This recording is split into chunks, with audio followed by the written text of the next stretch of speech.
በአብዛኛው ጊዜ ጉዳት ሆኖ እንግዲህ የተመዘገበው የመጀመሪያ የመኪና አደጋ ነው። ከዛ ፍስፍስ አድርጎ ይሄ ቅፍ አድርጎ ወደ አሁን አንተ ስትነግር አንገታችን መንቀሳቀስ የለበትም አይደል? ወደፊትም ወደኋላ ማለት የለበትም እያልከን ነበር ነው። ራስ ቅል ላይ በሚደርስ በለጸብ የተለያዩ መሳሪያዎችን በመጠቀምም ባለመጠቀምም የሚከሰቱ ጉዳቶች ናቸው።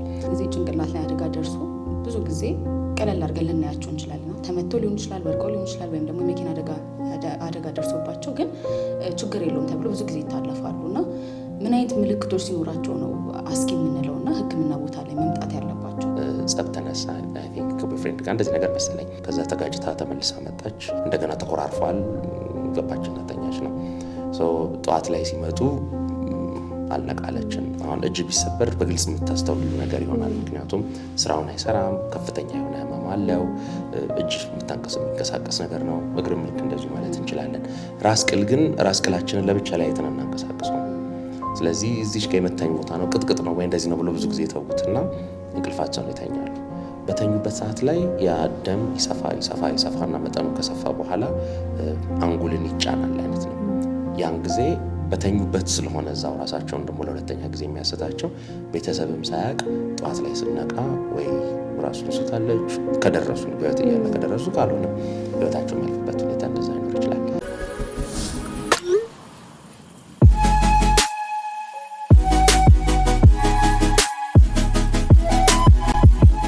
ሰላም ጤና ይስጥልን ውድ ተመልካቾቻችን፣ የዘመናዊ ሕክምና ከባህላዊ አስተምሮና ከማህበረሰብ ጤና አንጻር የምንቃኝበት እነሆኛ ፖድካስታችን ነው። በዛሬው ፕሮግራማችን እንግዲህ ጭንቅላት ላይ ስለሚደርስ አደጋ በሰፊው እንወያያለን። ይህን ፕሮግራም ስናካሄድ እዚሁ ስቱዲያችን ድረስ አንድ እንግዳን ጋብዘናል። እስከ ፕሮግራማችን ፍጻሜ ድረስ አብራችሁን ቆዩ። እንግዳችን ጥሪያችን አክብረ እዚህ ድረስ ስለመጣ በጣም እናመሰግናለን። እሺ እኔም አመሰግናለሁ ስለጋበዛችሁኝ። እሺ መጀመሪያ ወደ ጥያቄው ከመግባታችን በፊት እስቲ ራስን አስተዋውቅልን። እሺ ዶክተር ሀናንያ ጁምባ ይባላለሁ። ሜዲካል ዶክተር፣ ከዛ በኋላ በኒውሮ ሰርጀሪ ስፔሻላይዝ ያደረኩ ባለሙያ ነኝ። ማለት እንግዲህ በአማርኛ የአንጎል ህብለሰረሰር እና ከነርቭ ጋር ተጓዳኝ የሆኑ የቀዶ ህክምና አገልግሎት ማለት ነው እንግዲህ ስፔሻሊቲው። በዛ እንግዲህ ሙያዬ ከ12 ዓመት በላይ እንግዲህ አገልግያለሁ። እንኳን ደህና መጣህ በድጋሚ ደስ ብሎናል ስለመጣ። ወደ መጀመሪያው ያው የምናወራው ስለ ጭንቅላት ላይ ስለሚደርስ አደጋ ነው ዛሬና መጀመሪያ እስቲ አዲስ አበባ ላይ ነው የምትሰራው አንተና አዲስ አበባ ላይ በአጠቃላይ ኢትዮጵያ ውስጥም ብዙ ጊዜ የጭንቅላት አደጋ የሚደርስባቸው ምክንያቶቹ ምን ይመስላሉ? እንግዲህ የጭንቅላት ላይ አደጋ እንግዲህ ስንል ያው አስተካክሎ መጀመሪያ የሰውነት አካላትን እንግዲህ ማስቀመጥ ያስፈልጋልና ማንኛውም ከአንገት በላይ የሚደርስ አንጎል ብሬን የምንለው በእንግሊዝኛው እንዳለ ሆኖ ከሱ ዙሪያ ያለውንም አጥንቱንም አካቶ የራስ ቅል የምንለውን አልፎ ደግሞ ቆዳንም ከዛ ጋር ተያያዥ የሆኑትንም በመሀል ላይ የሚገኙትን ጡንቻዎች፣ ጮማ ክምችቶች እንደዚህ በሙሉ ባካተተ ሁኔታ ላይ የሚደርስ ጉዳት ነው። እንግዲህ ሕክምና ጋር የሚመጣና የማይመጣ ብለን ለማስረዳት ይቀለናል እንደዛ ስንልና እንግዲህ እኛ ጋር ሀገር ውስጥ የተደረጉ ጥናቶች እንግዲህ አትሊስት ዶክተር ጸጋ ዛብላከ ከቡድኑ ጋር በመሆን አንድ ያጠናው ጥናት አለና እዛ ላይ በአብዛኛው ጊዜ ጉዳት ሆኖ እንግዲህ የተመዘገበው የመጀመሪያ የመኪና አደጋ ነው፣ የትራፊክ አደጋ ነው። የትራፊክ አደጋ ግን ያው እግረኛ መሆንም አለ፣ መኪና ውስጥ መሆን አለ። አንድ ላይ እነሱን የትራፊክ አደጋ በሚል ነው። ሁለተኛው ከከፍታ ላይ መውደቅ ነው። ስለዚህ በኮንስትራክሽን ስራዎች ላይ ሊሆን ይችላል፣ ፍራፍሬ ለማውረድ ሊሆን ይችላል፣ ዲሽ ለማስተካከል፣ ጣራ ለማደስ፣ ያው ብዙ ምክንያቶች ይኖራሉ። ግን ከከፍታ ላይ ወድቀው ራስ ቅል ላይ ጉዳት የደረሱ በሁለተኛ ደረጃ ይገኛል። በሶስተኛ ደረጃ በአብዛኛው ጊዜ ድብድብ ነው። ስለዚህ ራስ ቅል ላይ በሚደርስ በለጸብ የተለያዩ መሳሪያዎችን በመጠቀምም ባለመጠቀምም የሚከሰቱ ጉዳቶች ናቸው። ስለዚህ በእኛ ሀገር ስንመለከታቸው በዛ ሶስቱን እርከን መረዳት እንችላለን ማለት ነው። መልካም። ስለዚህ አሁን በእንደዚህ አይነት በብዙ አይነት ምክንያት ጭንቅላት ላይ አደጋ ሊደርስ ይችላል ማለት ነው። አንድ ጊዜ ጭንቅላት ላይ አደጋ ደርሶ ብዙ ጊዜ ቀለል አድርገን ልናያቸው እንችላለን። ተመቶ ሊሆን ይችላል፣ ወድቀው ሊሆን ይችላል፣ ወይም ደግሞ የመኪና አደጋ ደርሶባቸው ግን ችግር የለውም ተብሎ ብዙ ጊዜ ይታለፋሉ እና ምን አይነት ምልክቶች ሲኖራቸው ነው አስጊ የምንለው እና ሕክምና ቦታ ላይ መምጣት ያለባቸው? አማርኛው ላይ እንግዲህ ብዙ ጊዜ ችግር የለም የምትለው ቃል ችግር ስትኖር የምትጠቀም ቋንቋ ነች እና ያው ብዙ ሰው አይ ችግር የለውም ምንም አይለውም ሲሉ የማቅለል ሁኔታ ይኖራል። በሕክምና በሳይንሱ የሄድን እንደሆነ ሜካኒዝም የምንለው አለ ማለት የጉዳቱ የተከሰተበት ክስተት ምን ማለት ነው። ስለዚህ መኪና አደጋ የፊት ነው ያለ መኪና ዝም ብሎ ተጋጨ ብቻ ብልሽ እና አንድ መኪና ተገለበጠ ብልሽ ውስጥ ስላሉት ሰዎች አላወራንም።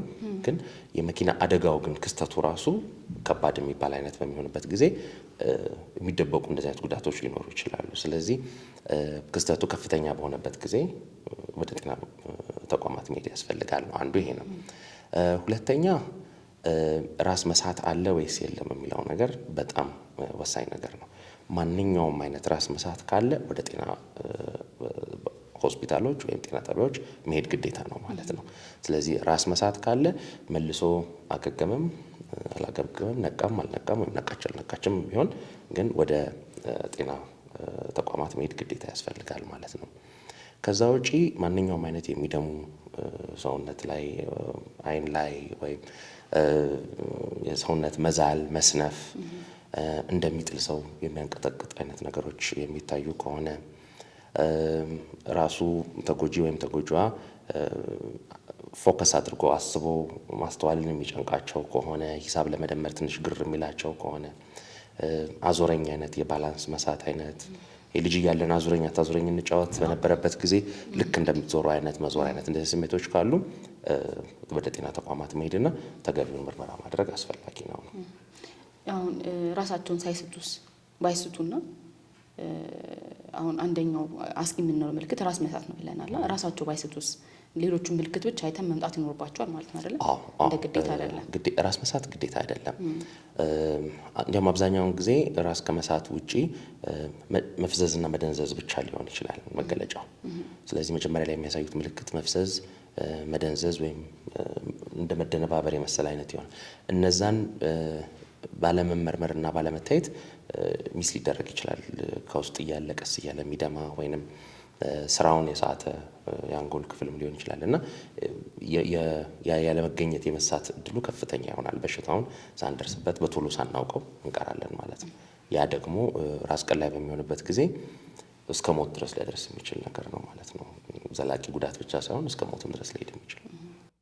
ግን አሁን ለምሳሌ ራስን መሳትም ቢሆን አሁን ሉሲድ ኢንተርቫል የምንለው ማለት አንዳንዴ ይስቱና መልሰው የመንቃት ነገር አለና ምናልባት ያላየነው ራስን መሳት ሊኖር ይችላል። አንደኛው ሁለት አንተ እንዳልከው አሁን የመፍዘዝ ነገር ሲኖር ድንጋጤም ነው ተብሎ የመታሰብ ነገር አለ እንደዚህ እና እንደሱ አልፎ ወደ ሕክምና የማይመጡ ሰዎች ይኖራሉ ብዬ አስባለሁ። እና ምናልባት አንተ በምትሰራበት ወቅት እንደዚህ አይነት ኬዝ አጋጥሞ ከሆነ አንድ ታሪክ ብታጫውት። ሉሲድ ኢንተርቫል ስላችሁ ሉሲድ ኢንተርቫል የምንለው ምንድነው? መጀመሪያው ጉዳቱ ይደርሳል። ጉዳቱ እንደደረሰ ታካሚ ወይም ታካሚ ራሳቸውን ይስታሉ። ከዛ ኋላ የተወሰነ ጊዜ ነቃ ብለው ደህና ነኝ ጤነኛ ነኝ ይላሉ። በአብዛኛው ጊዜ እንዲያውም ቤታቸው ይሄዳሉ። ማጅራት ተመተው ሊሆን ይችላል። ሀንግ ተሰርቶ ነው አይ ቲንክ ያሁኑ ቃል አይደል? ስለዚህ ሀንግ ተሰርተው ሊሆን ይችላል። ግን ከዛ ላይ ይነቁና ራሳቸውን ያውቃሉ። ቤታቸው ድረስ ይሄዳሉ። አይ እንዲህ ኮንኩኝ ወይ እንደዚህ ገጠመኝ ይላሉ። ወይ ሞባይሌ ወይ ሰዓቴ ምን ቁጭት ይመስላል። ከዛ ይተኛሉ። እንቅልፋቸውን በተኙበት ሰዓት ላይ እቺ ትንሽ የምደማ ደም እየሰፋች የምትሄድ ነች። አብዛኛው ጊዜ እንደዛ ነው የሚሆነው እና ወይ ከአጥንት መሰንጠቁ ራስ ቅል መሰንጠቅ ነው። ራስ ቅል ሲሰነጠቅ ሁልጊዜ ወደ ስር እንደ አሁን እጅ ቢሰበር በግልጽ የምታስተውሉ ነገር ይሆናል። ምክንያቱም ስራውን አይሰራም፣ ከፍተኛ የሆነ ህመም አለው። እጅ የሚንቀሳቀስ ነገር ነው። እግርም ልክ እንደዚሁ ማለት እንችላለን። ራስ ቅል ግን ራስ ቅላችንን ለብቻ ላይ አይተን አናንቀሳቅሰውም። ስለዚህ እዚች ጋር የመታኝ ቦታ ነው ቅጥቅጥ ነው ወይ እንደዚህ ነው ብሎ ብዙ ጊዜ ተውትና እንቅልፋቸውን ይተኛሉ። በተኙበት ሰዓት ላይ ያ ደም ይሰፋና መጠኑ ከሰፋ በኋላ አንጎልን ይጫናል አይነት ነው። ያን ጊዜ በተኙበት ስለሆነ እዛው ራሳቸውን ደግሞ ለሁለተኛ ጊዜ የሚያስታቸው ቤተሰብም ሳያቅ ጠዋት ላይ ስነቃ ወይ ራሱን ስታለች ከደረሱ በህይወት እያለ ከደረሱ ካልሆነ ህይወታቸው የሚያልፍበት ሁኔታ እንደዛ ይኖር ይችላል። በገጠመኝ እንግዲህ ብዙ አለ። ያው አይ ቲንክ የመጀመሪያዬን በደንብ ስለማስታወሳት ሴት ልጅ ነች። ወደ አይ ቲንክ 24 23 ገደማ የምትሆን ነች እና ቤት የሆነ ጸብ ተነሳ አይ ቲንክ ከቦይፍሬንድ ጋር እንደዚህ ነገር መሰለኝ ብቻ። ከዛ በኋላ ውጭ ወጥታ ነበረ። ከዛ ተጋጭታ ተመልሳ መጣች። ስለዚህ ውጭ ወጥታ ከሆነ ሰዎች ጋር እንደተጋጨች ግምት አላቸው መላምት። ግን ቤት መጣች፣ እንደገና ተኮራርፏል፣ ገባችና ተኛች ነው። ጠዋት ላይ ሲመጡ አልነቃለችን ነው እና እንዲያውም የመጀመሪያው መላምታቸው የነበረው የሆነ ነገር ወስዳ ቢሆን ወይ እንደዚህ ነው የሚል ነበርና ልክ መጨረሻ ላይ በምንመረምርበት ጊዜ ራስ ቅሏ ውስጥ የፈሰሰ ደም ነበር ነው። ከዛ በኋላ ኦፕራሲዮን ተደርጎ እንግዲህ አትሊስት ሮቴሽን ስለነበረ ያን ጊዜ እኔ እስከምወጣ ድረስ አትሊስት በጥሩ ንቃት ላይ ነበረች። እንግዲህ ከተወሰነ ጊዜ በኋላ ክትትል ሌላ ሐኪም ነው ያስፈለፍኩት። ግን አይ ቲንክ የመጀመሪያው የሉሲድ ኢንተርቫል ኤክስፒሪየንስ የመጀመሪያ ገጠመኝሽ ሁል ጊዜ አይረሳም። ከዛ ላ ሌሎች የሚመጡት ታካሚዎች የመመሳሰል ነገር ይኖረዋል። አይ እንደዛችኛዋ ኬዝ የሚለው ነገር ስላለ አይ ቲንክ የመጀመሪያው ኬዝ እንግዲህ ማስታወሳት እሷ ነው። አሁን እያልከን ነበረ የጭንቅላት አላይ አደጋ ደርሶ በአግባቡ ካልታከመ ወይም በጊዜው ካልታከመ አንዳንድ ጊዜ ወደ ሞትም ሊያደርስ ይችላል አይደለ? አንደኛው ምክንያት ተብሎ የሚታሰበው እንግዲህ ጭንቅላት ውስጥ የሚኖር የደም መፍሰስ ሊሆን ይችላል ይህን ሞት የሚያመጣው። ሌሎች ምክንያቶች ለሞት የሚያጋልጣቸው ምንድን ነው ከአደጋ በኋላ? እንግዲህ አሁን እያወራን ያለ ነው እንግዲህ ብላንት ኢንጅሪ ወይንም ይሄ ምቶችን ብቻ ነው። ስለዚህ የራስ ቅል ጉዳት ስንል እንግዲህ ያው ጥይት አደጋን ያካትታል፣ በገጀራ መመታታትን ያካትታል፣ በጣም በጠንካራ ቢላና ፌሮ መወጋጋትንም ያካትታል። ስለዚህ የምናወራው ብዙ አይነት ጉዳቶችንም ጭምር ነው። በራስ ቅል ላይ የሚደርሱ አደጋዎች እንግዲህ ብለን ሰዎቹ ጉዳት ተደረሰባቸው ታካሚዎቹ እነዚህ ታካሚዎች ጉዳት ደርሶባቸው ሌላ ሰው እስከሚደርስ ድረስ ራስን መሳት ብዙ ጊዜ ይኖራል። ራስ መሳት ስንል ግን ያው አንጎል ሁሉን ነገር ነው የሚያዘውና ያንን ማዘዝ ያቆማል እንደማለትም ነው። ስለዚህ ስንተነፍስ እና ምግብ ስንውጥ ኤፒግሎቲስ የምንላትን ቦታ አየርን ያስገባል። ምራቅ ስንውጥ ግን የአየር ቱቦ መዘጋት አለበት። ስለዚህ ያንን ትዕዛዝ የሚያዘው አንጎል በነርቭ በኩል አድርጎ ነው። ስለዚህ ያንን ትዕዛዝ የማይተላለፍ ከሆነ ማንም ሰው ምራቅና አክታውን አየር ቧንቧን ዝጋ ብሎ አያዝለትም ማለት ነው ከሳተ። ስለዚህ አክታዎች ይገባሉ። የራስ ምላስ ወደ ኋላ ይወድቅና መተንፈሻውን ሊዘጋው ይችላል። ስለዚህ እነዚህ አየር ማጣትን ሊያስከትሉ ይችላሉ ነው። አየር ማጣት ከአየር ማጣት ጋር ተያይዞ አብሮ የኦክሲጅን አለመድረስ ሁለተኛ ጉዳት ነው። ራሳቸውን ስተው በሚወድቁበት ጊዜ ያው ብዙ አይነቱን ስላጋጠመን አንዳንድ ጊዜ ቱቦ ውስጥ ይወድቀው እናገኛለን ሰዎች። አንዳንድ ጊዜ የወደቁበት ቦታ የት እንደሆነ አይታወቅም። እዛው ቤትም ውስጥ ሆኖ ወይ ጓሮ ላይ ነው ወይ የማይኬድበት ነው የጨለመ ቦታ ይሆንና ያ በሚሆንበት ጊዜ እንግዲህ ምግብ እየበሉ አይደለም፣ ስኳር እየደረሰ አይደለም። ስለዚህ የዚህ ስኳር መጠንም በበቂ ሁኔታ በተመጣጠነ ሁኔታ ለመድረስም ጉዳት አለው። ከዛ ውጭ እንግዲህ ያው በተለያየ አሁን አደጋ ደርሶ ጎን ለጎን እየደሙ ከሆነ ደም ግፊታቸው ዝቅ ብሎ ከሆነ የአንጎልም አንዱ የሚቆጣጠረው የደም ግፊትን መጠን ነው። ደም እየደረሰኝ አይደለም ከፍ አድርግልኝ ወይንም በጣም ከፍ ብሏል ዝቅ አድርግ የሚለውን ማዘዝ መቻል አለበት። ያንን ስራም እያቆመ ነው ያለው። ስለዚህ ወይ ደም ግፊታቸው በጣም ከፍ ይልና ከቁጥጥር ውጭ ሊሆን ይችላል። ኦር አንዳንድ ጊዜ ደግሞ በጣም ይወርድና በበቂ ፕሬሸር ደም በበቂ ግፊት አይደርስም ማለት ነው ወደ አንጎል። ስለዚህ ያ ተጨማሪ ሁለተኛ ጉዳትን ያስከትላል። ስለዚህ የመጀመሪያው ምት አንድ ራሱን የቻለ ጉዳት ነው። ቀጥሎ ግን ስኳር ባለመድረሱ ወይም አየር ባለመድረሱ ኦክሲጅን ባለመድረሱ ኦር ፕሬሸሩ በበቂ ሁኔታ ባለመድረሱ ደግሞ ቀጥሎ የሚከሰት ሁለተኛ ጉዳት አለ ነው። ስለዚህ ወደ ጤና ተቋማት ቶሎ ይምጡልን የምንለው የመጀመሪያውን ምት አንቀይረው። አሁን ስትነግረን እነዚህ ሞትን ሊያስከትሉ የሚችሉ አደጋዎች ብዙ ጊዜ ያው እንግዲህ እንዳልከው ከምቱ ወይ ከአደጋው ኦልሬዲ ደርሷል ወይ ምቱም ወይ ድብድብም ሆነ ብቻ እሱ ደርሷል። ከዛ በኋላ የሚያመጣው ሞት የሚያመጣው ነገር ግን እዛው ቦታ ላይ ነው የሚከሰተው። አሁን ምናልባት ይዘናቸው ጤና ባለሙያ ያለበት ጋር እስክናደርስ ድረስም ጊዜ የማይሰጡ ነገሮች ይመስላሉ። አሁን የምትነግረን ነገር ኢመርጀንሲ ነገሮች ናቸውና እዛው ቦታው ላይ ሊደረጉ የሚችሉ ሕክምናዎች ሳሉ የአንደኛ ደረጃ ሕክምና በማህበረሰብ ይሰጣል ብለን የምንለው እንግዲህ የእሱንም ያካተተ ነው። ብዙ ጊዜ የአንጎል ጉዳት ከአንገት አደጋ ጋር አብሮ የተጋለጠ የመሆን እድል አለው። ስለዚህ አሁን መኪና አደጋ ሲሆን በተለይ መኪና ውስጥ ያሉ ደግሞ ከሆነ ሲት ቤልቱን ቢኖር ምንም ቢልም ግን አንገት ላይ የሚኖረውን ቅጭት ወይም አላስፈላጊ እንቅስቃሴ ሊኖር ይችላል። ስለዚህ ያንን ማስተካከል የመጀመሪያው ሪስፖንስ ይሆናል። አንገቱ ከራስ ቅልና በቀሪው ሰውነት በኩል ቀጥ እንዳለ እንደተስተካከለ፣ ወደፊትም እጥፍ እንዳላለ፣ ወደኋላም እንዳላለ፣ ወደ ተንጋደደም ወዴትም አቅጣጫ እንዳልዞረ ማስተካከል ይፈልጋል። ከዛ በመቀጠል እየተነፈሱ ነው ወይ የሚለውን ነገር ማረጋገጥ ይፈልጋል። የአየር መተንፈሻ ቧንቧው ክፍት ነው ወይ የሚለውን ማለት ነው። ስለዚህ የእሱን ክፍት ቅድም እንዳወራሁት እንግዲህ ወደ ጎን ማዞር ሊሆን ይችላል። በአብዛኛው ጊዜ በቂ ነው እሱ። እንግዲህ ያው ሜዲካል ስንሆን ደግሞ ያው ጆ ትረስት ቺን ሊፍት የምንላቸው አሉ። ግን አየር በትክክል እየገባ ነው ወይ የሚለውን የመተንፈሻ ቧንቧው ክፍት መሆኑን ከዛ እየተነፈሱ መሆኑንም ማረጋገጥ ይፈልጋል። ከዛ በመቀጠል እንግዲህ ልባቸው እየመታ ነው፣ ልባቸው እየመታ አይደለም። አንዳንድ አደጋዎች ሁልጊዜ ብቻቸውን አፕን አያደርጉም። ቅድም እንዳልኩት አንድ ላይ ብዙ አደጋ ስለሚሆን ሌሎቹንም ጉዳቶች አብሮ ከዛው ጋር ማጥራት ይፈልጋል።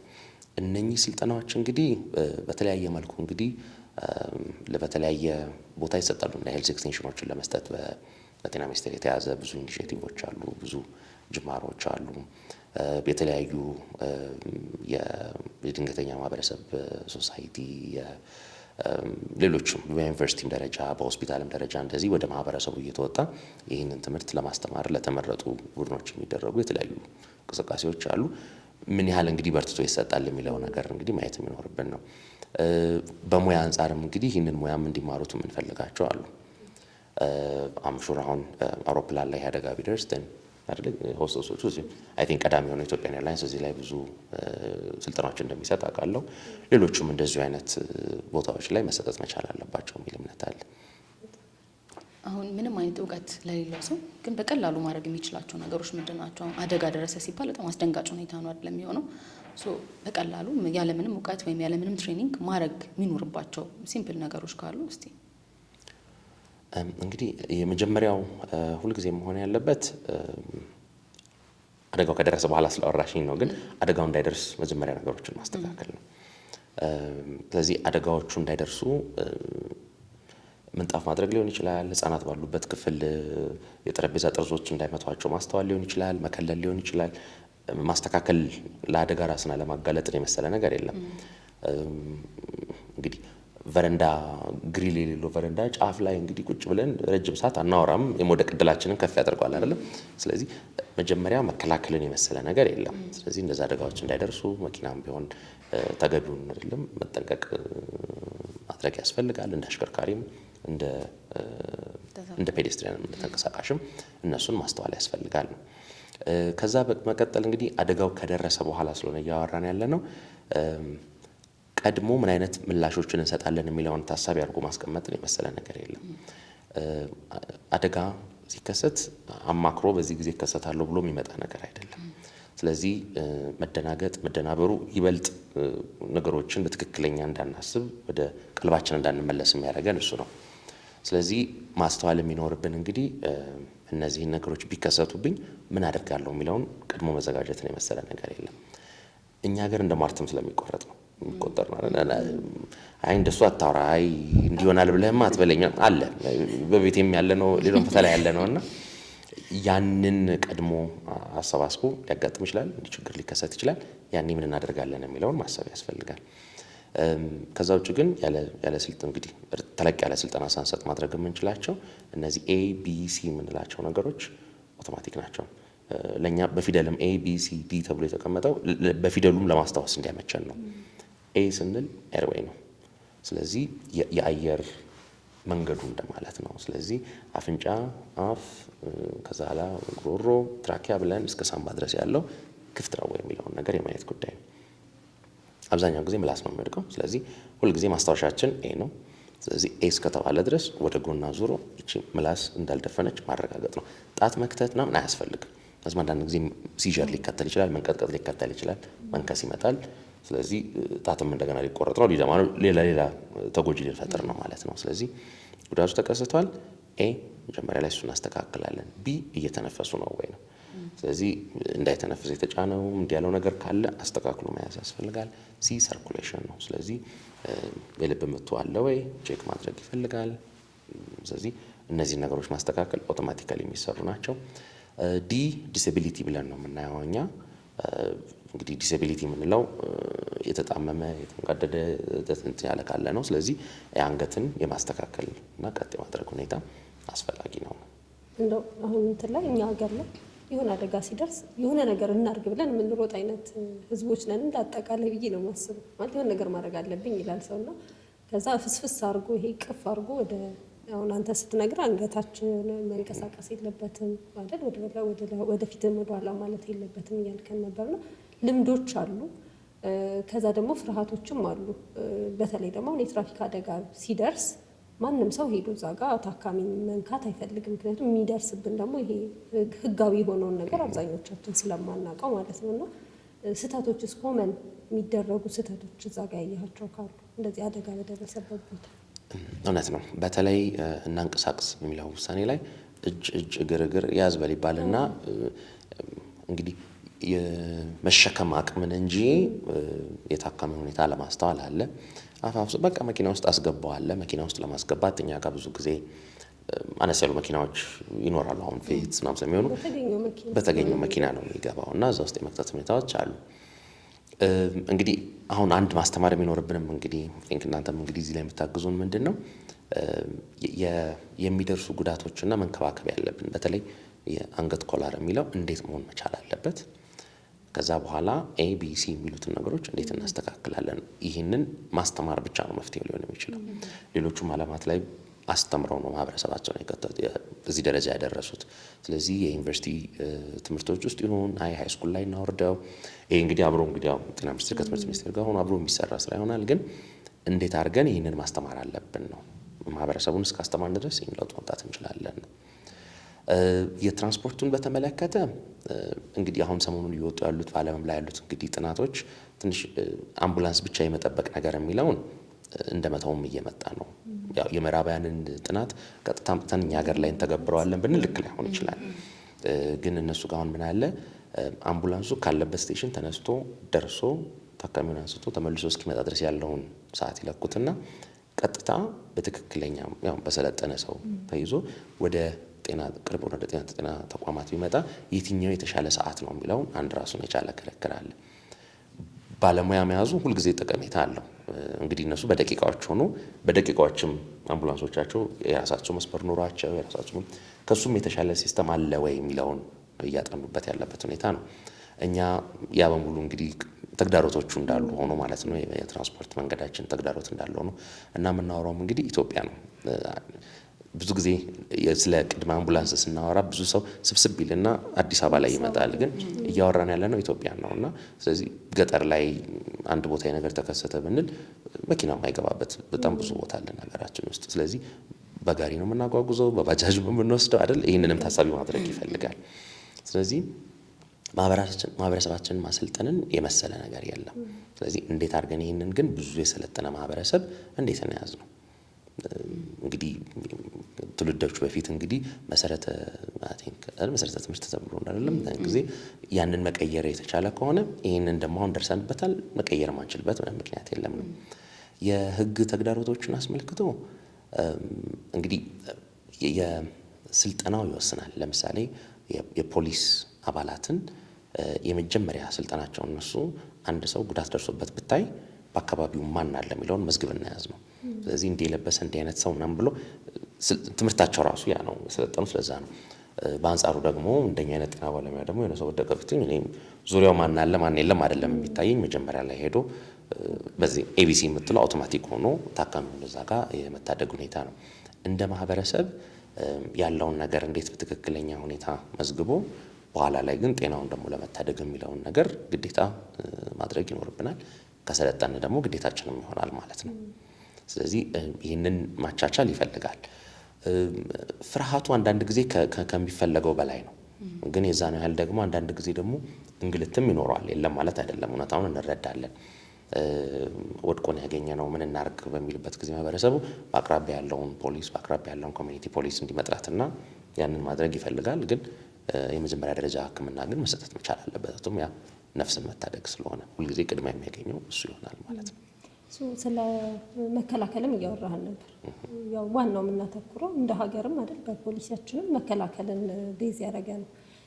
አንደኛው አሁን ለመኪና አደጋ በተለይ አንደኛ የመኪና አደጋ ብለን ስላሰብን ስለ የጭንቅላት አደጋዎች የመጀመሪያው የትራፊክ አደጋዎች ናቸው ስላለን አሁን እየተደረገ ያለው አንድ እንትን ሲት ቤልት ነው አይደለም። ሁሉም ሰው ሲት ቤልት እንዲያደርግ በተለይ አዲስ አበባ ላይ ህግ አለ። ሌላ ክፍለ ሀገሮች ላይ አይደለም ሁሉም ላይ ነው አለ እሱ ህግና ያው እየተተገበረ ያለበትን መንገድ ደግሞ እናውቀዋለን።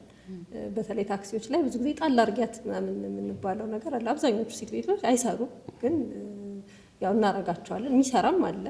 እንደውም ሪፖርት የሚያሳየው ይሄ ህግ ከወጣ በኋላ በደንብ እንደቀነሰ አደጋ በጣም እንደቀነሰ ሪፖርቶች ሰምቻለሁ። እና እንዴት ነው ሲት ቤልት ከዛ ደግሞ አሁን ክፍለ ሀገር ላይ ስንሄድ ደግሞ የሞተር አደጋዎች በጣም ብዙ ናቸው እና ሄልሜት ማድረግ እንደዚህ መከላከያዎች ምን ያክል ነው ያላቸው ኢፌክት? በጣም ትልቅ ለውጥ አምጥቷል። በለውጥ ደረጃ ለውጥ አምጥቷል። ግን እንደመቼም ያው አንዱ እንግዲህ ያው መቼም እንደ ባለሙያ እንግዲህ ጥያቄዎቹን አንቺ ብቻ እየጠየቅሽኝ እኔ ብቻ እየመለስኩ ነው ማለት ቀልበስ ስላድርገውና ምን ያህል ማህበረሰብ በአውቶቢስ ይሄዳል ብለሽ ታስቢያለሽ? አውቶቢስ አብዛኛው ስለዚህ አውቶቢስ ላይ አደጋ አይደርስም። ሲት ቤልት አያደርጉም። አዎ ሲት ቤልት የለም። ሲት ቤልት አትቀመጥም እኮ ሲጀመር። ኤግዛክትሊ። ስለዚህ ሲት ቤልት ግን አያደርጉም። አደጋ ጋር ይደርስባቸዋል አይደል? ስለዚህ እንደው ወጣ አድርገሽ ብታስቢው አይደለም አንዳንድ ጊዜ ፍጥነት ትልቁ ፋክተር ሊሆን ይችላል። ግን ፍጥነት ደግሞ ከሌለ ኢኮኖሚው አይንቀሳቀስም ማለት ነው አይደለም እንጂ አለበለዚያ መኪና ያስፈልገንም ሁላችንም በጋሪ በአህያ ቀስ እያልን በእግራችን እንንቀሳቀስ ነበር። መንቀሳቀስ እንዳለበት ኢኮኖሚውም እኛም መንቀሳቀስ እንዳለብን ግልጽ ነው። እዛ ላይ ምንም ክርክር የለም። ፍጥነቱን አግባብነት ብለን የምንለው ምን ደረጃ ላይ ሲደርስ ነው። እንግዲህ ከትራፊክ አደጋውን ብቻ አይቶ ወይ ነገር ይሰቀጥጣል ብለን አንድ ሁለት አደጋ አይተን እንዳለ የሀገሪቷን ኢኮኖሚ እንዳለ የምንበላውን ምግብና ምን ልናቀዘቅዝና በቃ ተንቀሳቀሱ ባላችሁበት ተቀመጡ ልንል አንችልም። ስለዚህ መንቀሳቀሱ ያስፈልጋል። ግን ፍጥነቱን የትኛው ጋር እናምጣው ነው። በ40 በ50 ያው ራሱን የቻለ ጊዜ ክርክሮች አሉ። መንገዶቹ ሌን ጠብቆ መንዳት እንደዚህ ማለት ካለ ሃይዌይ ላይም ከፍ አድርገ ነው ፍጥነቱንም ቢሆን አክሰፕታብል ነው መንቀሳቀስ ይቻላል። የሲት ቤልት ማድረግ መጥፎ የምንለውን ጉዳት እንዳይከሰት ያደርጋል።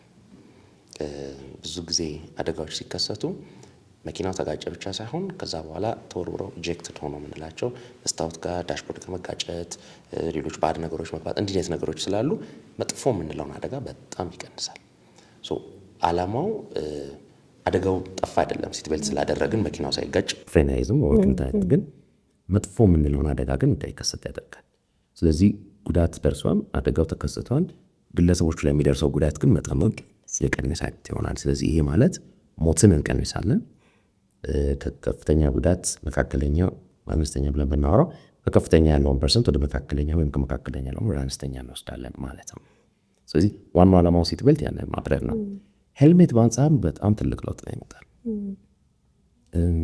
የእኛ ጋር እንግዲህ ፍሬሽ የሆነ ጥናት አምሮ ያስፈልገ ነው እንጂ አይ ቲንክ ብሉምበርግ ሚል ኢኒሺዬቲቭ ነበር። አይ ቲንክ 5 ነገሮች ስፒድን፣ ሲት ቤልትን እንደዚህ ሄልሜትንም አንድ ላይ አካቶ እንደነበር አስታውሳለሁ። እና አሁን ያለበትን ደረጃ ይቅርታ እንግዲህ አፕዴት ኢንፎርሜሽን ግን በሱ ኢኒሺዬቲቭ በጣም ሄልሜትን በማድረግ መቀነስ እንችላለን። ሄልሜትም ግን ልክ እንዳልኩት ኢትዮጵያ ላይ ያክልኔት ብዙ ያልተሰጠው ነው። ለምን ሄልሜት ማታረቡት የሽን ስልክ ጠይቃቸው ሞቃታማ ቦታ ላይ ሄልሜት የምናረገው አራሚ ጸጉሬን በላው ጨረሰው ምናምን ዘበቦቹ እንደዛ ናቸው። በዚህ ንፋስ የሚያገኝበት ግን ሄልሜት ስራ ነው የሚሳበት ሁኔታ እንዴት እንፍጠረው? ወደር ቀዳዳ በድል ስላለች ግን ያንን ግኝት ማሰብ ይፈልጋል። ምዕራባውያን ጋር አዎ ብርድ ነው ምንድነው ንፋስ መከላከሉ ምን ማለትም ተደቢ ሆኖ ሊሆን ይችላል። ተጨማሪ ከመወርት ይችላል። በእኛ ሀገር ቅኝት ደግሞ እንዴት እናውቀው የሚለውን ደግሞ ማስተዋል ይፈልጋል። ሄልሜት ማድረግ ግን በትክክለኝነት የአንጎል ላይ የሚደርሰውን ጉዳት ደግሞ በጣም ያግዛል። በተለይ መሰንተር ወይሉት ተጨማሪ ሚል ስልጠናዎች አሉ። ስትገጭ እንደ ሄሊኮፕተር ሞተር ሳይክል ላይ ቆንክ ተንደባለል አይነት ነገር ይፈልጋል ከመጋጋጥ ይልቅ። ግን ያው የትኛው አንድ ነገር ላይ 80-20 ሩል አይደል አንድ ነገር ላይ ኢንቨስት ብናደርግና እዛ ላይ ብንሰራ አብዛኛውን ነገር ጉዳቶች ይቀንስልናል በሚለው እይታ አሁንም ሕክምናውን አለመስጠቱ አደጋውን አያስቀርም። ከማን ጋር የተገናኘ ነው ይሄ? ክሊር ላድርግ የተወሰነ። አንደኛ በጣም ጠጥተው ነው አብዛኞቹ አደጋዎች የሚደርሱት። ሁለተኛ በአንድ ሞተር ላይ እስከ 5 እስከ 6 ሰው ይጫናል። አይዶን እንዴት ብሎ ብላውን ራሱ እንደምታስብ አውቃለሁ። 5 ሰው አንድ ሞተር ላይ ይጫናልና ያው አገልግሎት እንደማያገኙ ሲያውቁ ቢሄቭ ያደርጋሉ አይነት ነገር እንጂ ቁጥሩን ስላላየ ነው አልደረሰም ሳይሆን ዞሮ ዞሮ ያው ሪፖርት እኮ መደረጉ አይቀርም። በኔክስት እንተዛ ቼክ ፖይንት ላይ መደረጉ አይቀርም። ግን ይሄ ቢሄቪየራል ቼንጁን ለማምጣት ነው የነሱ ሀሳብ። እንዲያውም እሺ እንግዲህ አሁን እንደ ኤክስፒሪየንስን ብትጠይቂኝ ፐርሰናል ኤክስፒሪየንስን ብትጠይቂኝ ተቃራኒው እንዲያውም ሲሰራ ነው የምናውቀው። ለምሳሌ አደገኛ እጽ የሚወስዱ ሰዎችን አደገኛ እጽ መውሰዳቸው ብቻ ሳይሆን የካናዳው በጣም ፌመስ የሆነው ፕሮጀክቶች የተጀመሩት ሪሰርቹ ጥናቱ የመጣው ከነሱ ነው እና አደገኛ እጽ የሚወስዱ አደገኛ እጽ መውሰዳቸው ውጪ መርፌ የመጋራት ሁኔታ አለ እና በዛ የተነሳ በሽታዎች ከአንዱ ወደ አንዱ ይተላለፋሉ። ስለዚህ እነዚህ ሰዎች የሄፓታይተስ HIV ምናምን እንትን ቁጥራቸው ከፍተኛ ነው። አብሮ ሰብስታንስ አቢዩዝ ታደርጋላችሁ የሚል አይ ቲንክ ትምህርቱ ላይ ራሱ አለ። አብሮ ተያያዥ ሆኖ የሚያድግ ነገር ነው። ሶ የካናዳዎቹ ጥናት ምንድን ነበር ያሳየው? ድረጉን መከልከል ብቻ ሳይሆን ድረጉን ስትወስዱ ግን እኛ ቤት ኑና ውሰዱት የሚል አዳራሽ ነው ያቋቋሙላቸው። ኦልሞስት በእኛ ሀገር ብናደርገው በየወረዳው እንደማለት ነው። ከዛ ኋላ ንጹህ ኒድል ይሰጧቸዋል። ስለዚህ ሴፍ የሆነ መውሰድ ነው። ሰዎቹን ቢሄቪየራሊ ብዙ ነገር ለማስቀየር እዛ ውስጥ ሙከራ ያደርጋሉ። ለምሳሌ በመስታወት ራሳቸውን ሲወስዱ ገልጀጅ ሲሉ ሲያዩ ምን ሲሉ መጸየፍ ይጀምራሉ። የማቆም ሙከራ ያደርጋሉ። ግን አብሮ ተያያዥ ሆኖ ሁለት አደጋ ስላለ አንደኛውን መቀነስ ቻሉ። አትሊስት በበሽታ የሚጠቁትን ቀነሱት። አዲክሽኑን ብቻ ለብቻው ሌላ አድሬስ ለማድረግ ደግሞ እዛው እነሱ ጋር ስለሚመጣ አሁን ማግኘትም ይችላሉ። እነዚህ ሰዎች ሄደው መፈለግ ምን አያስፈልጋቸውም ነው። እኔ አሁን መኪና አደጋው እየደረሰ ስለሆነ እነሱን እንዴት አድርገን እንድረስላቸው ነው እንደ ጤና ማሰብ ያለብን። እንዴት አድርገን ከጠጡ እንዳይነዱ በአንድ ላይ እንዳልሽው 5 የሚሆን 6 ሰው የማይጫንበትን መንገድ ትራንስፖርት እንዴት እንደሚያመቻቹ አይደል? የሆነ አፕ ነበር አይደለም? ሹፌር እናገናኙት በራስዎት መኪና ራስዎት ጋር እናደርሶታለን የሚል ወደ እንደዛ አይነት እሳቤ ነው መምጣት መቻል ያለብን። እንዴት እንድረስ ነው ኦፕሽኖቹን ማስፋት ነው እንጂ ጤና ሕክምና የለም በሚል እንግዲህ ወይ እኔ ወይ ስለማህበረሰባችን ያለኝ እውቀት የተሳሳተ ሆኖ አይ ሆፕ እንደዛ ሆኖ ቢሆንና ግን እንደ ግለሰብ ትክክለኛ አካሄድ ነው ብዬ አላምንበትም። እንግዲህ የኛ ማህበረሰብ ባህላዊ ሕክምና ላይ በጣም የተመረኮዝን ነን አይደለ? ለብዙ ዓመታትም በባህላዊ ሕክምና ስንታከም የቆየን ማህበረሰቦች ነን እና የአንጎልን አደጋ ከባህላዊ ሕክምና ጋር ያላቸው ግንኙነት ምን ይመስላሉ? ምን አይነት ኬዞች አጋጥመው ያውቃሉ? አንተ በልምድ እንግዲህ የአንጎል ሕክምና ብቻ መጀመሪያ ባህላዊ ሕክምናን ሬኮግናይዝ ማድረግ ያስፈልጋል። አንድ የሕክምና መንገድ ነው። በሳይንሳዊው አካሄድ አንዳንዴ ስላልሄደ ሊሆን ይችላል። ስለዚህ ልዩነቶች አሉት በሚለው እንገንዘበው። ያ ማለት ሁሉ ባህላዊ ሕክምና ስህተት ነው አይደለም። ሁሉ ባህላዊ ሕክምናም ልክ ነው ማለትም አይደለም። በአንጎል አደጋን አስመልክቶ እንግዲህ ብዙ ጊዜ የነርቭ ጉዳት ነው የነርቭ አደጋ ነው በሚልም ማህበረሰባችን ላይ ይያዛልና ለነርቭ ይሄ ጠቃሚ ነው የሚል የተወሰኑ የባህላዊ ልምዶች አሉ። እንግዲህ ያው ደፍረን በዘመናዊ ሳይንስ እንደተቃኘ ሰው ደፍረን ይሄ ስህተት ነው ይሄ ልክ ነው የምንለው ነገር ላይሆን ይችላል። አንዳንዱ አይጠቅምም አይጎዳም አይነት ነገር ሊሆን ይችላል። የዛን ያህል ግን ባህል ስንል በፈጥረውት ሳይሆን እንግዲህ እንደ አፈ ታሪክም የሚቀባበሉት ይኖራል። ለምሳሌ አሁን እኔ ሳሰለጥን አንድ ጊዜ እንግዲህ ምን አጋጥሞኛል፣ ያው እንደ ክስተት ላውራውና ትምህርት ቤቶች ላይ አስተማሪዎችን ብናሰለጥን የተሻለ ህጻናት ላይ የሚደርሰውን ጉዳት ቶሎ ማከም እንችላለን ብለን 1-2 ፕሮጀክቶች ጀምረን ነድፈን ነበርና ህጻናት ሲወድቁ ስንጥቅ ካለው ዱቄት ቡና አድርጎ መዝጋት ነው የሚል ነበረ። እንደ ሳይንስ አሁን በእኛ እንግዲህ ቁስል ቡና ስል ኢንፌክሽን ነው እየታያችሁ ያለው አም ፕሪቲ ሹር አይደለም። ስለዚህ እዛ ጋር እንዴት አድርጎ ኢንፌክሽን ይፈጥራል ነው። አንድ ጊዜ ደግሞ በተለይ ውስጥ ያበጠ ከሆነና ወደ ውጭ ቆዳው ላይ ካልወጣ ሳንቲም ቋጥሩበትና ድብና አድርጎ ማሰር ነው እብጠቱ ይጠፋል የሚል አይነት ሀሳቤ ነበር። ጭንቅላት ላይ ስለዚህ እዚህ ጋር በምፕ ኖሮ እያበጠ ከሆነ እብጠቱን እንቆጣጠረው። አሁን እኛ ቀዝቃዛ ኮልድ ኮምፕሬሽን ነው እንደምንለው አይደለ? ደም ስሩን ኮንስትሪክት ያደርገዋል፣ ስለዚህ አይደማም ይዘጋዋል ብለን እኛ ስናስብ በባህላዊ አንድ ብር ሳንቲም ለጥፋትና ጭምድድ አድርገህ በጨርቅ ቋጥረው የሚል አንድ ሁለት እንትኖች ያጋጥመኛል።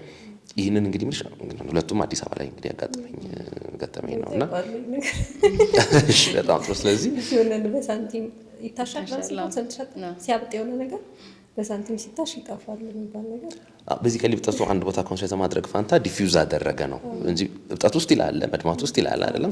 ስፖንታኔስ የቆመው በሳይንሱ አንጻር ምንም ልንቀበለው አንችልም። ግን እሱን ለማድረግ ብለው ግን ተጨማሪ ጉዳት የሚያደርስ ከሆነ ግን ማስተዋል አለብን። አሁን እርግብግቢት ላይም እንደዛ ነው ቢልሽ የአይን ሽፋሽፍ ላይ ኦር ምንም አይሆንም ማንቀበላቸው ነገሮች ይሆናሉ። ግን አሁን አጥንቶ ያለበት ቦታ ላይ ያናደረጉት ብትይም ባህልና አንዳንድ ጊዜ መታገል አያስፈልገንም አይደለም። የሚጠቅመውን ነገር ትክክለኛው አቅጣጫ ማሳየት ነው እንጂ መታገል የማያስፈልገን ሁኔታ ይሆናል ማለት ነው። ኦን ዲ አዘር ሃንድ ቁስሉ ላይ ቡና ዱቄት እንከታለን ወይ አመድ እንደዚህ ባዕድ ነገር እንከታለን ካሉ ስህተት ነው ብለን ማስተማር ይኖርብናል። እንደዚህ አይነት የተለያዩ አይነት አስተሳሰቦች ይኖራሉ። ከመውደቅ ጋር ተያይዞ ራስ ከመሳት ጋር ለምሳሌ ሲጀር ሲከሰት በባህላዊ ሚሪንዳ ጠጡት ብቻ ሳይሆን ከዛ በኋላም ተጨማሪ ያለው አይደለም ክብሪት ለኩስበት ከሃይማኖት ጋር ያይዞ መጸየፍ ሰዎችን ዘሎኔ ጋር ይመጣል። እንዲህ አይነት ነገሮች አሉ መስተካከል ያለባቸው ሳቢዎች ናቸውና እነሱን የምናስተምርበት ሁኔታ እንግዲህ አለ ያስፈልጋል። ለኛ ለምሳሌ አሁን እንደ ቦክስ ስፖርት ነው አይደል? ስለዚህ ቦክስ አረን ተከታተላላችሁ እናንተ? ጥሩ ነው ማመንሽ። ለምሳሌ አሁን እንደ ኒውሮሰርጅን ለኛ ቦክስ ትክክለኛ ስፖርት ነው ብለን ማንቀበልባቸው ነገሮች አሉ። ቦክስ ላይ ትልቅ ነጥብ የሚያሰጠው ኖክአውት ነው። ዘረረው አይ ጀግና ምናምን የሚባልበት ነው። በአካሌ እኮ ሲደባደብ ሚችማን ይችላል ነው ተብሎ ኖክአውት ማለት ኮንካሽን ነው ለኛ። ስለዚህ አንጎልን የአንድ ሰውን አንጎል አይደለ ለበላው አሁን አንቺ እኔን መተሽ ዘረረች ቢባል የአንጎሉን ስራ አስቆምበት ወይም አይደለ አስቆመችበት ማለት ነው። ህግጋቶቹ በዓለም አቀፍ ደረጃም እየተሻሻሉ መጥተዋል። በፊት 3 ጊዜ መዘረር ይቻላል እስከ ተነሳ ድረስ እስከ 10 ተቆጥሮ ምናምን የሚለው አሁን አንድ ኖክአውት ካለ ይቆማል። ያው ለማጥበብ ተሞክሯል ወደ ጤናማ መንገድ ለመምጣት። እንደ ጤና ባለሙያ ግን ላንስማማ የምንችልባቸው ነገሮች አሉ። ስለዚህ ባህል ስንል የምናወራው ለኛ ሀገር ብቻ ዩኒክ የሆነ አይደለም። ለዓለምም አንዳንድ ጊዜ እንደ ስፖርት ተደርጎ የተያዙ አይደል ባህል ነው ቤዚካሊ ስፖርት አይደል። ስለዚህ ኖርማላይዝ ተደርጓል። ግን ስህተት የሆኑ ነገሮችም አሉ። ይደርስባቸው ይሆን ብለን ራሱ አናስብም ማለት በቃ ይነሳሉ። አይሻ ግን ስህተቶች ናቸውና ልክ እንደዛ እንደማለት ነው። አሁንም እኛም ጋር ባህላዊ ብለው የሚታሰቡት አንዳንድ የሕክምና እሳቤዎች ልክ እንደዛው የምናያቸውና ማረቅና ማስተካከል የሚገባ ናቸው። ከጤና እይታ ያለውን የደረሱትን ጉዳቶች ያው ሳይንሱንም ጥናቱንም እየደገፉ ማመላከት ያስፈልጋል። አሁን አሜሪካን ፉትቦል ለምሳሌ ብንመለከት ይሄ እንደ የሚገጫጩት እንደ ረግቢ ኦልሞስት አሁን ታክልን ከልክለውታል። በቃ ኮንከሽንን የማምጣት ስራ ማለት ነው። ስፓይናል ኢንጁሪን የነርቭ የብለሰረሰር ነርቭ የመጉዳት አደጋዎችን ከፍተኛ ስለሚያደርግ ስለዚህ እንደ ባህል አድርገው እነሱ ምዕራባውያን የሚወስዱትም እነሱም ጋር እየተስተካከለ ያለው ሁኔታ ነው ያለው። በእኛ ልክ እንደዛ ደግሞ ተመሳሳይ የሆኑ ባህሎችን እንግዲህ ማስተካከል ይፈልጋል። ዶንጋ በዩ እንግዲህ በገና ጨዋታ አይቆጡም ጌታ ብሎ እንግዲህ አናቱን መመታታትም ሆናል መስተካከል የሚኖርባቸው ነገሮች ይኖሩናል። ግን ሁሉንም እናጠፋለን ማለት አይደለም። እያረም ነው ትምህርታዊ ጠቃሚ ነገርነቱን መወዳጀቱን ምኑን እንደጠበቀ ሆኖ በጤናው ደግሞ ቅኝት እንዴት እያደረግ ነው ጤናማ እናድርገው የሚለውን ነው ማሰብ የሚኖርብን ነው። እንግዲህ አሁን ስለ ጭንቅላት አደጋ እያወራን በጣም ተጋላጭ የሆኑ ግሩፖች አሉ፣ ወይም ደግሞ ቢደርስባቸው አደጋ በጣም ከፍተኛ የሚሆንባቸው ለምሳሌ በጣም ኢልደርሊ የምንላቸው እርጅና ላይ ያሉ ሰዎች፣ ከዛ ደግሞ ህጻናት ላይ ብዙ ጊዜ ሰው ፓኒክም ስለሚያደርግ ላንሳለህ ብዬ ነው። እና ብዙ ጊዜ ልጅ ወደቀ ይባልና ከዛ ምን መደረግ እንዳለበትም ግራ ይጋባል። ቤተሰብ ብዙ ጊዜ ወደ ጤና ተቋምም ተወስዶ የሆነ ነገር አድርጉልኝ አይነት ነገር የሚሉ ብዙ ወላጆች አሉና ምልክቶች መደንገጥ ያለብን ወይም ደግሞ እንዲሁ ዝም ብንለውም ችግር የሌላቸው መቼ ነው ማለት በቃ የሆነ ልጅ ወደቀ ምን ያደርግ ቤተሰብ? ህፃናት ተጋላጭ ናቸው ለእንደዚህ አይነት አደጋዎች። ብዙ ጊዜ መራራጣል፣ አለማስተዋል፣ ልብ አለማለት አለ እና ብዙ ጊዜ እንደዚህ አይነት አደጋዎች ይደርሳሉ። ሁሉም አደጋ ጤና ጣቢያ መሄድ አለበት የሚል ሙሉ የሆነ አቋም የለንም። በተለይ ከአደጋው በኋላ እያለቀሱ ከሆነ አንድ የምንጠይቃቸው ጥያቄዎች ቀለል አድርገው እያለቀሱ ከሆነ ራሳቸውን አልሳቱም የሚለውን ነገር ያመላክተናል። ህፃናት ግን ያው አብሮ የሚፈልጓቸው ብዙ ነገሮች አሉ። አቴንሽን ፍለጋ አንዳንድ ጊዜ ዝም ብሎ ማልቀስ አለ፣ ሳይመቱም መታኝ ከሌ ያለ አይደል መጫወቻውን ይስጠኛል። ስለዚህ ተያያዥ የሆኑ ብዙ ነገሮች አሉ። ስለዚህ ስናየው ከአዋቂ አደጋ ሰፋ ባለ ሁኔታ ማየት ይፈልጋል። በባዮሎጂው በስነ ስብዕናው ደግሞ ብንመለከተውም ደግሞ ህፃናት ማይሊን ሺዝ የምንለው ነርቭን ከቦዲው ወደ ራቅ ወዳሉ ወደ እጅ ወደ እግር ጣት እንደዚህ የሚሄዱትን ረጅሙን መንገድ ይሄ በስስ የሆነ ጮማ የተሸፈነ አይነት ነገር አለው ነርቭ እና ያ ነገራቸው እንደ ልቡ በደንብ ያደገ እና ዴቨሎፕ ያደረገ ወይም አልጎለበተም በምንፈልገው ሁኔታ። በዛ የተነሳ የሚደርስባቸው ጉዳት አዋቂ ቶሎ እንደሚመለሰው አይመለስም። ህፃናት ላይ በተለይ ስራውን ደግሞ ካቆመ ኮንከሽን የምንለው ራስ መሳት ቅድም ያልነው ማለት ነው። በሞለኪል ደረጃ ስናወራ ፖታሲየምን ያስወጣል፣ ካልሲየምን በብዙ ሁኔታ ያስገባል ነው። ያንን ቶሎ መቀልበስ ህፃናት ይቸገራሉ። ስለዚህ ረዘም ያለ ጊዜ ይወስዳል ማለት ነው።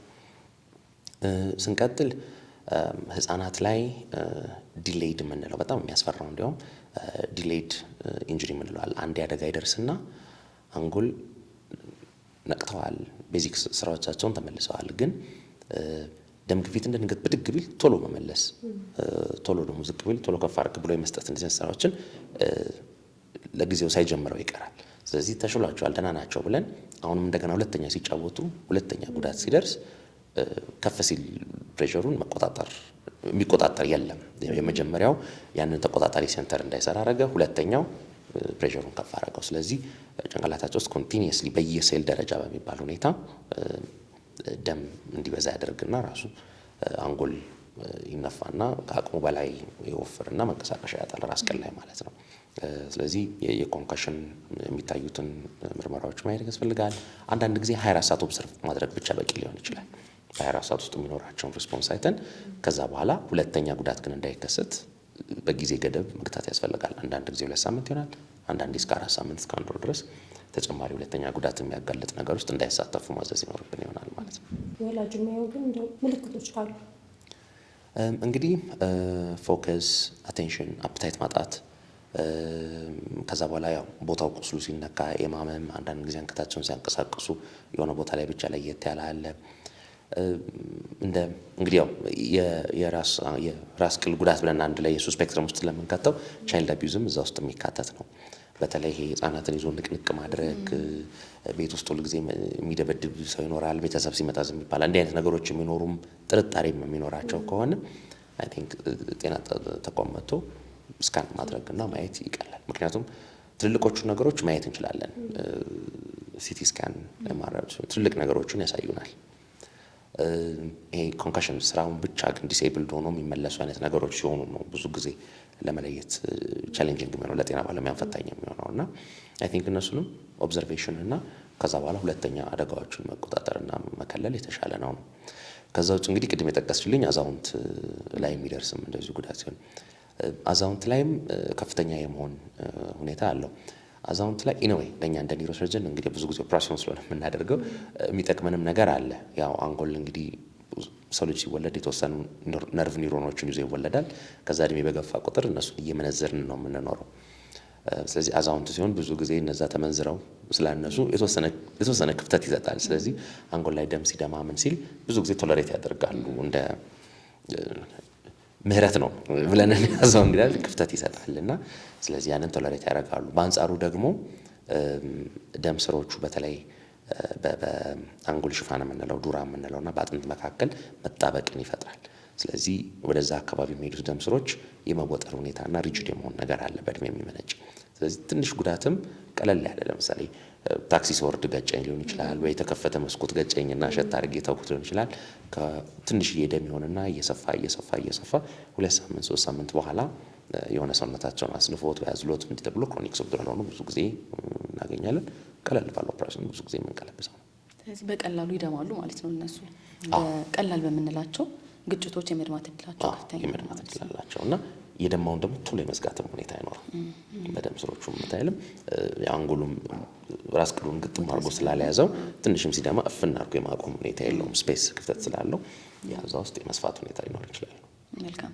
አንዳንድ ጊዜ አሁን እንደዚህ የጭንቅላት ላይ አደጋ ይደርስባቸውና ቅድም ያልካቸው ምልክቶች አሳይተው ከዛ ሕክምና ቦታ ላይ ቶሎ መጥተው ታክመው ይድናሉ። ከዛ ግን ቆይተው በተለያዩ ምልክቶች ሊመጡ ይችላሉ እና ምናልባት ላናያይዘው እንችላለን ከዚህ አደጋ ጋር የተያያዘ ነው ብለን ማለት ነው። እና አንድ ጊዜ የአንጎል ላይ አደጋ ከደረሰ በኋላ ወደፊት ለሚያመጡት ችግሮች ምን ይመስላሉ? ምን አይነት ችግር ሊፈጠር ይችላል? በሁለቱም እይታ እናየዋለን እኛ። አንዳንድ ጊዜ አደጋው ይደርስና አደጋው ይከሰትና ከዛ በኋላ ድነው ያልተያዘ ነገርም ሲያጋጥማቸው ያቺ አደጋ ነች ያኔ ነው እንትን ያልኩት ብለው ሰዎች ያያዩታል። ስለዚህ በተለይ የኢንሹራንስ ክሌም ወይም የመስሪያ ቤት እንደዚህ እንትን የሚል ከሆነ በጣም አጉልተው ያቺ አደጋ ነች ነው፣ አይ የታመሙት ሌላ ህመም፣ አይ ያቺ አደጋ ነች ብሎ ብዙ ጊዜ ያጋጥመናልና በዛም አንጻር አለ። በሌላ በኩል ደግሞ አደጋቸውን ሙሉ በሙሉ ረስተውት እንዲያውም ብዙም ቆይቷል። አንዳንድ ጊዜ እዛው 2 ሳምንት 3 ሳምንት እርግፍ አድርገው ረስተውት መጥቶ ነበር አይደል ዋው ምናምን ብለው የሚዘነጉበትና ሌላ ሰው የሚያስታውሱበት ሁኔታ አለ። እንግዲህ አንጎል ላይ አደጋ እስከደረሰ ድረስ ኮንካሽንም ራስ መሳት የምንለው በቁስልም በምንም ደረጃ ባይሆንም ግን በተደጋጋሚ ራስ መሳት የሚኖርም ከሆነ እነሱም በዘለቄታ የሚያስከትሏቸው አንዳንድ ጊዜ ጉዳቶች አሉ። አንጎል ላይ የሚደርሱ ጉዳቶች ለእኛ በተለይ ራስ መንቀጥቀጥ የሚለውን እንደ ሲዥር የምንለውን እርሊም እና ሌት የምንለው አለ። እርሊ የምንለው በዛው አደጋው በደረሰበት በትንሽ ሳምንታት ውስጥ ብናየው ሲሆን ዘግይቶ ግን የሚመጡት እነዚህ ቁስሎቹ ይደማው ወይም የቆሰለው ቦታ ጠባሳ ይሰራል። ያ ጠባሳ አንጎል ላይ ያለውን ኖርማል ኤሌክትሪክ አክቲቪቲ ያዛባል። ማዛባት ብቻ ሳይሆን አንዳንድ ጊዜ እንደ ትሪገር የሚሆንና ከፍ ያለ ኤሌክትሪካል እንቅስቃሴዎች አንጎል ውስጥ እንዲኖሩ ያደርጋሉ። ስለዚህ ያንን ልክ እንቅስቃሴ ሲበዛ ልክ አንዳንድ ጊዜ ስልክ ሲበላሽ ስዊች ኦፍ አድርገን እንደምናበራው አንጎልም የራሱን ውሳኔ ይወስዳል። ስለዚህ አይ አብኖርማል ኤሌክትሪሲቲ እየተንቀሳቀሰ ነው፣ ስለዚህ እንደሚጥል ሰው እኛ የምናየው ጡንቻው ላይ አይደለም፣ የሽንት ማምለጥ፣ ምራቅ መድፈቅ እንደዚህ ነገሮቹን ነው እንደ ሰው ከውጭ ሆነን የምናየው። አንጎል ውስጥ ግን ያለው ኤሌክትሪካል አክቲቪቲ ግን በጣም ከቁጥጥር ውጭ ወጥቶብኛል ይላል። ስለዚህ በራሱ ያጠፋና ሪቡት አድርጎ እንደገና ያስነሳል እንደማለት ነው። ስለዚህ ያው ሙሉ በሙሉ አይዘጋም። ኦብቪየስሊ ያው ይሄ ክሪቲካል የምንላቸውን ግን ቀሪውን ዘግቶ እንደገና እንደማንሳት አይነት አክቲቪቲ ይኖረዋል። ይሄንን እኛ ከውጭ ሆነን ስንመለከተው እንደሚጥል ሰው ያንቀጠቅጠውና ከዛ ለጥ ያለ እንቅልፍ ይተኛና ከተወሰነ ጊዜ በኋላ ነቃ ብለው ነው የሚሉን ሲገልጹትም። ስለዚህ እነዚህ እንደ አንዳንድ ጊዜ ባሉ ጠባሳዎች በደረሱ ጉዳቶች የሚነሳ ጠባሳዎች ዘግይተው ሊከሰቱ የሚችሉ ጉዳቶች ይሆናሉ ማለት ነው። ከዛ ውጪ በተለይ ኮንካሽን ላይ ይሄ ፖስት ኮንካሽን የምንላቸው ሲንድሮም አለ። አብዛኛውን ጊዜ በራሱ ጊዜ ብቻ ሲሰጠው የሚስተካከል ነው። እነዚህ የኬሚካል አናየን ካታየን የምንላቸው መዛባቶች የሚፈጥሯቸውና ለረጅም ጊዜ የሚቆዩ የተወሰኑ ጉዳቶች ነው። ለምሳሌ ፀሐይ ላይ ሲቀመጡ ቶሎ ራስ ምታት ይዛቸዋል። ቁጭ ብለው ብድግ ሲሉ ዥው ምትል ማዞር አይነት ስሜት ይኖራቸዋል። ሂሳብ ላይ በተለይ ፎከስ አድርጎ ኮንሰንትሬት አድርጎ መስራትን ረጅም ሰዓት ፎከስ ማድረግ እንደዚህ የሚያጠፋበት ሁኔታ አለ። ከዛ ውጪ ዘላቂ የምንላቸው ደግሞ ጉዳቶች አሉ። ያው የሆነ የአንጎል ክፍል ጉዳት ስለደረሰበት የሚከሰቱ ዘላቂ ጉዳቶች እሱ የትኛው የአንጎል ቦታ ላይ ጉዳቱ ደረሰ በሚለው የሚወሰን ይሆናል። አይን ላይ ከሆነ ዘላቂ ሆኖ ማየትን ሊከለክል ይችላል። እጅና እግርን የሚቆጣጠር ቦታ ላይ ከሆነ እጅና እግርን መቆጣጠር አልቻልኩም ሊሆን ይችላል። ቴምፖራል ሜሞሪ ከሆነ ሜሞሪ ሎስ ሊሆን ይችላል። ወይ የድሮ ማስታወስ አይችልም፣ ወይ የቅርብ ማስታወስ አይችሉም፣ ወይ ፕሮሰስ ማድረጊያውን ብቻ ሊሆን ይችላል የሚያጡት። ያው የትኛው የአንጎል አካል አንጎል ለኛ ሰፊ ነው እና ስለዚህ የትኛው የአንጎል ላይ ደረሰ ጉዳቱ በሚለው አንዳንድ ጊዜ የባህሪ ለውጥ ብቻ ሊሆን ይችላል። በጣም ተጫዋች ሊሆኑ ይችላሉ፣ ወይንም በጣም ቁጡና አግሬሲቭ ዲስኢንሂቢትድ አለባበስ ደስ አላለኝም ከሆነ ባየውም ዝም የምለውን በደህና ጊዜ ያቺ ግን ስለምትጠፋ ያለ ፊልተር ቀጥታ የሚናገሩበት ሁኔታ ይኖራል። ስለዚህ እንደዚህ አይነት ዘላቂ የምንላቸው ጉዳቶች ይኖራሉ። ከዛ ውጪ ይሄ ከኮንከሽን ጋር ተያይዞ አንዳንድ ጊዜ የቢሄቪየራልም ዲስተርባንስስ ይኖራሉ በዘላቂነት የሚል አለ። ያው ገና ሳይንሱ ሙሉ በሙሉ ዳብሮ ይሄ ነው የሚል ነገር አይደለም፣ ግን የተወሰኑ የመስል እንቅስቃሴዎች ላይ ኢፌክት በዘላቂነት ይኖረዋል። ሪፒትድ ትንንሽ የአንጎል ምቶች ያንን ይፈጥራሉ የሚል ነው። አይ ቲንክ የተወሰኑ ፌመስ ሬስለሮች ፌመስ ቦክሰኞች ምናምን እንደዛ ደርሶባቸዋል የሚሉ አሉ። ግን ያው ኢቮልቭ እያደረገ ያለ ሳይንስ ስለሆነ ዘላቂነቱን በኬሚካል ሌቭል ምን አይነት ማርከር ያላቸው ሰዎች ለዛ ተጋላጭ ናቸው፣ ምን ያህሎቹ አይደሉም የሚለውን ነገር ማየት ይፈልጋል። ስለዚህ አንዳንድ ጊዜ ኩባያ ውስጥ ያለው ውሃ እንጂ ኩባያው አይደለም የሚል። ስለዚህ አንዳንድ ሰዎች ተጋላጭ ናቸው፣ አንዳንድ ሰዎች አይደሉም።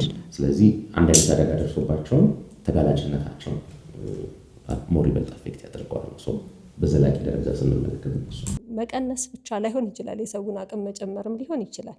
ሄልዝ ኬሩን መቀነስ ብቻ ሳይሆን ግን ሞሮፍ እኔ ከኢኮኖሚ ጋር ስለማገናኝ እውነት አለው፣ እውነት የለውም አይደለም፣ የተወሰነ ያለው እውነታ ፖይንት አለው። ግን አብሮት ምን አለ መሰለሽ፣ እኛም ጋር አሁን እንደ ባህሉ ቅድም ባህላዊ ፕላስቲክ ስለነበር የእኛም ባህል ለጤና የምንሰጠው ቦታ አቴንሽን እና ለሌላው የምንሰጠው አንድ አይደለም። የፕራዮሪቲም ጥያቄ ይሆናል። ሰርግን ድል አርግና ደግስ ስትዩ የኛ ማህበረሰብ በደንብ ሞቀርቡ ለመደገስ ሬዲ ነው ያለ ተበድሩ ምን ብሎ ምናምን ለምትወደው ሰው ጤና ስትዩ ትንሽ ወደ ኋላ ሸብረክ የማለትም ሁኔታ አለ አይደለ? ብር ቆጥበሽ የምታስቀምጪው ለጤናሽና ብር ቆጥበሽ የምታስቀምጪው ለድግስ ሰው ለማብላት ሶሻል ስታተስ የሚለውን ብንመለከተው ሞር አቴንሽን ይሰጠዋል። ያ ግን ማህበረሰባችንን ብቻ ወቅሰን መንተው አይደለም። ያው የማህበረሰቡ አካል ስለሆን ኢት ስፓንስ አክሮስ ሁላችንም ላይ አይደለም። እያንዳንዳችን ቤት ውስጥ ይገባል፣ አሰራሮቻችን ላይ ይገባል። ስለዚህ ለሆስፒታል የምትሰጪው አቴንሽን እና ለአንድ ኢንዱስትሪ የምትሰጪው አቴንሽን አንድ አይሆንም። ኮንስትራክሽን ድርጅት ካለሽ ሰራተኞች ጤናማ ቢሆኑ እና ሰራተኞች ጤናማ ባይሆኑ ብለሽ የምታወዳድሪው እንትን ይለያያል። ስለዚህ ከዛ ጋር ተያይዞ ለሴፍቲ የምታወጪው ለሰራተኞቹ ሄልሜት፣ ጓንት፣ ኤሌክትሪክ ዋየር ዝም ብሎ ማስኬድ እና በስርዓቱ ማስኬድ አብሮ ተያይዞ የሚመጡ አቴንሽኖችንም ይቀይረዋል። እንደ መስሪያ ቤት ምን ያህል ስንት መስሪያ ቤቶች ውስጥ እንግዲህ ሰርተሃል እንዳትኝ እንጂ ግን ምን ያህሉን አቴንሽን ሰጥተሽ ለሰራተኞቻችን ጤና ኢንቨስት እናድርግበት፣ ጤናማ ከሆኑ ሞር ፕሮዳክቲቭ ይሆናሉ፣ ረጅም እድሜ ይሰራሉ የሚለውን ነገር አቴንሽን መስጠትና በአንጻሩ ደግሞ እዚህ ጋር የዛሬ 10,000 ከነገ 100,000 ይበልጥብኛል የምትሏ ደግሞ ወሳቤም አለች አይደለ? ስለዚህ ያንንም አብሮ መክተት ይፈልጋል። ያንን ግን ማምጣት የምንችለው ጫናውን እኛ አይደለም ነው። ለጤናችሁ አቴንሽን መስጠት መቻል አለባችሁ። የማትቀለብሽ ሆኖ የማትመልሹ ነገር ነው። አንዴት ጤና አሁን አንጎል አይነት ጉዳት ከሆነ መቀልበስ የማንችለው ደረጃ ከደረሰ በኋላ በቃ ተሸክመ ነው አብረ ነው የምንቆየው። ዲስኤቢሊቲ ነው አይደለም? ፓራላይዝድ ነው ማንም የትም ልክ ያኔ በኋላ አይ በቃ አሜሪካ ወስደው ወይ እንትን በሀገር ወስደው ወይ ምናምን እዚህም የማትሰሉም እዛም የማትሰሉም ነው የሚሆነው አይደለም? ምንም ዲፍረንስ የማያመጣ ነገር ነው። ስለዚህ ያው በእጅ የተያዘ ነው አይደለም? ጤና በእጃችን ስላለ ነው እንደ አንዳንድ ጊዜ እንደ መዳብ እየቆጠርን ያለ ነው። ግን እንደ ወርቅ መያዝ የነበረበት ደግሞ እሱ ነበር ነው። እንደውም አይ ቲንክ እንትን ነው አይደል? ከድሮም የመጣን አስተሳሰብ ይመስለኛል። አሁን የሆነ ታሞ ምናምን ቻል አድርገህ ስራ ምናምን የሚባለው እንደ ስትሬንግዝ መገለጫ ነው። ይሄ ህመምን መቻል ቴሬሾልድ ከፍ ሲል በቃ ስትሮንግ ተደርገህ ትታሰባለህ። በእኛ ማህበረሰብ ብዙ ጊዜ አይደለ? ስፔሻሊ ገጠር ላይ ምናምን በቃ ይሄ ድክመትህን ማሳየት መታመምህን ማሳየት ምናምን እንደ ዊክነስ ነው የሚታየው።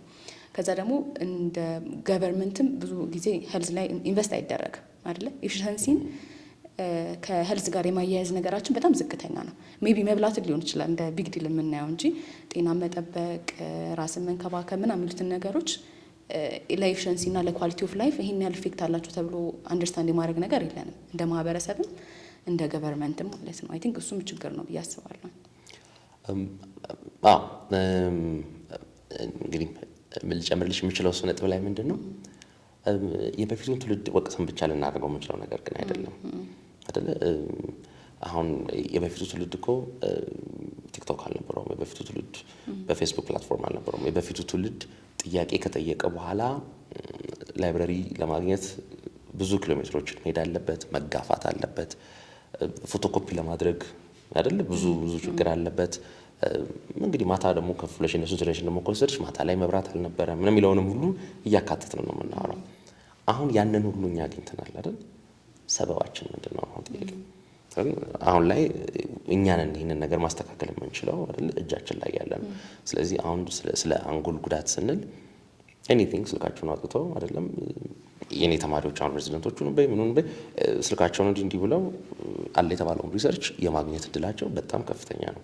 ግን ትክክለኛ ጥያቄ አለመጠየቅ መስጠት ነው አይደል? አሁን መልሱን ለማግኘት ሁሉ ነገር ቀላል ነው። ጥያቄውን በትክክል አስተካክሎ የኛ ባህል እዚህ ጋር ለምንድን ነው እንዲሆን ነው ብሎ አለመጠየቅ፣ ክሪቲካሊ እነዚህ ነገሮች ሚዛናዊ በሆነ መልኩ አለማሰብና እንዲህ ማድረግ ነው ያለብን። ስለዚህ ኦኬ ማህበረሰብ ማለት እኔ ሲደመር አንቺ ሲደመር አንቺ እንዲህ እያልን ነው የምንሰፋው አይደለም። ስለዚህ እኛ የሚጠበቅብንን የራሳችንን ሰርተን አይደል ራሳችንን ስንተርፍ ነው ለሌላው ማህበረሰብ የምንተርፈው። ያንን ለመስራት ማስተዋል መቻል አለብን ነው። ሶ አይ አግሪ ዊዝ ዩ። ዋጣ አድርገው ጀግና ነህ ሲበሰበ ብቻ ትሄዳለህ በቀላሉ እኮ ነው እሱ እንትን የሚለው እንደውም ለጤናው የሚንከባከብ ሰው ወይ እሱ እኮ ለጤናው በስማ ምን በብርጭቆ የተሰራ ይመስላል ተብሎ እንደውም ብዙ እንትን አለው አይደለም። እና መስተካከል ያለባቸው ሳቢዎች ይኖሩናል። ግን ያ እኛ ጋም እንደዛ ስላልሆነ ነው አይደለ ወደ ማህበረሰቡም ሊወርድ ያልቻለው። ማህበረሰቡ ጋር ስላልሆነ ተጽዕኖ ፈጥረሽ በተቋማት በመስሪያ ቤቶች በመንግስትም እንዳልሽ በምን ልናመጣው አልቻልንም ማለት ነው። ስለዚህ ስንት ሰው አድነሃል የሚል ጥያቄና ስንት ገቢ ያስገብታል የሚለው ጥያቄ እኩል የሚታይበት ይሆናል አይደል? ስራ አዛጋነች አይደለም። ስለዚህ እንዴት አድርገን ማህበረሰቡን በፍቅር እያቀፍን አይደለም ጠቃሚ የሆነውን ነገር እያሳየን በረጅም እድሜ ጤንነቱን በጠበቀ እድሜ አይደለም ጥራትም ያለው ኑሮ መሆን መቻል አለበት የሚለውን እንዴት እናመጣለን? አይ ቲንክ የሁላችንም ኃላፊነት ነው። እሺ ዶክተር ጥሪያችንን አክብረህ ጊዜን ሰውተህ እዚህ ድረስ መጥተህ ይህን የሚመስል ጨዋታ ስላሳለፍን በጣም እናመሰግናለን። እግዚአብሔር ይስጥልን ማለት እንፈልጋለን። እንግዲህ ውድ ተመልካቾቻችን የዛሬው ፕሮግራም ይህን ይመስል ነበረ። በሚቀጥለው በተመሳሳይ ፕሮግራም እስከምንገናኝ ድረስ መልካም ቆይታ ይሁንላችሁ። እስከዛው ድረስ ግን ያው ሰብስክራይብ፣ ኮሜንታችሁን ደግሞ ኮሜንት ሴክሽን ላይ በማስቀመጥ ላይክ እና ሼር በማድረግ እንድትቆዩ እንጋብዛለን። መልካም ጊዜ